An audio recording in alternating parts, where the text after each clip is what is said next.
Pour battre le pouvoir d'Arthur, le pouvoir du chaos, il va falloir un pouvoir similaire. Et c'est là que les 4 chevaliers de l'Apocalypse rentrent en jeu. Ils ne sont pas juste les enfants des Seven Deadly Sins, eux aussi possèdent des pouvoirs de l'être supérieur, de l'ancien hôte du chaos. Et là, tu es en train de me dire, mais de quoi tu me parles? Il n'y a jamais eu d'hôte du chaos. Et les gars, c'est là que vous vous trompez. Si Arthur a pu devenir l'hôte du chaos, c'est qu'avant, il y en avait d'autres. Je vous rappelle que Perceval, le protagoniste, a été décrit comme faisant partie d'un être supérieur, parce que c'était un esprit de la vie et de la mort. Pour battre le pouvoir du chaos, c'est pas juste leur génétique qui vont les sauver, c'est leur pouvoir. Et forcément, ils ont des pouvoirs qui vont se rapprocher de celui du chaos. Quand j'ai vu que Perceval était une partie de cet être supérieur, ça m'a grave fait penser à Shiba de Boruto. C'est un Otsutsuki qui a atteint une forme divine tellement il était boosté. Et il a disparu du jour au lendemain en laissant des parties de lui. Et du coup, je me suis dit, attends, et si le chaos ne serait pas une partie de cet être? Et si Perceval ne serait pas aussi une partie?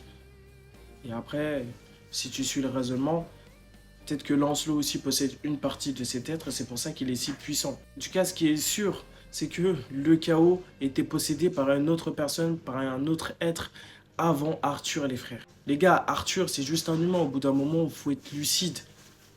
Comment un humain peut posséder un tel pouvoir, sachant qu'il existe un être supérieur? C'est sûr que c'est lui qui possédait le chaos avant. Si c'est le cas, on va apprendre le pourquoi du comment. Parce que pour l'instant, l'auteur des 4 chevaliers d'Apocalypse reste plutôt chill au niveau des intrigues, du lore, etc.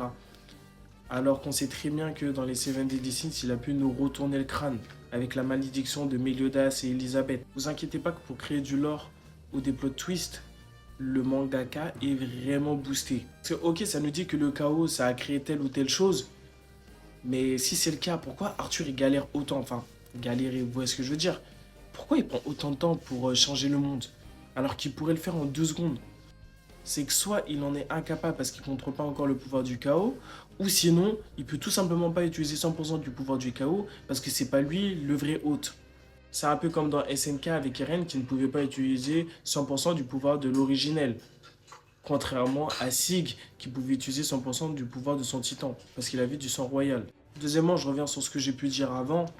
Les 4 chevaliers de l'Apocalypse, génétiquement, ils sont forts. Mais les gars, ça s'arrête là. Surtout là pour les 3 autres. Lancelot, il montre qu'il est surpuissant et qu'il peut battre Arthur.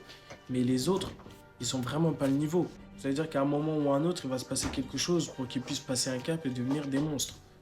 Et c'est pas juste leur génétique qui va parler. C'est aussi parce qu'ils possèdent des pouvoirs qui peuvent contrer et égaler le chaos. Bref, dites-moi ce que vous en pensez en commentaire, les frères. N'hésitez pas à me dire en commentaire si vous êtes chaud pour des vidéos YouTube. Vous me dites, parce que voilà, quand je fais des vidéos YouTube, j'ai l'impression que vous n'êtes pas trop au courant, vous n'êtes pas branché. Et du coup, c'est à perte. Mais si vous êtes vraiment chaud, moi, je balance des vidéos sur les 4 chevaliers de l'Apocalypse, des bonnes vidéos de 10 minutes sur YouTube. Bref, dites-moi ce que vous en pensez en commentaire, les refs, et on se retrouve très vite. C'était Madame.